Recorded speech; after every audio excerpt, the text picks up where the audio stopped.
என் வீட்டுக்காரு 1000 தப்பு பண்ணாலும் அவர் பண்ணின சின்ன உதவியை தான் நான் நினைக்கிறேம்மா. வேற அவரை வந்து நான் பெருசா வந்து அவரை தப்புன்னே நான் தப்பு பண்றேன். அதை எந்த விதத்துல நான் திருத்தணும்னு நினைச்சாலும் ஆனா அது என் மாமனார் மாமியா வந்து என்னை வாழ விட மாட்டாங்கம்மா. இன்னொன்னு புரிஞ்சுக்குங்கம்மா, நீங்க சொல்றீங்களே கணவரை நான் திருத்திப்பேன்.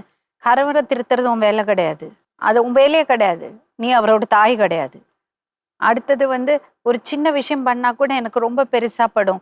இது இவங்களோட டெக்னிக்கு. துரோகம் பண்ணுறதெல்லாம் பண்ணிட்டு, அடி உதையெல்லாம் பண்ணிட்டு, அப்புறம் சின்னதா ஏதாவது பண்ணா நீ ஹாப்பி ஆயிடுறல்ல. இப்போ உனக்கு உன் கணவர் மேல கோவம் இல்லை, மாமியார் மாமனார் மேல தான் கோவம்.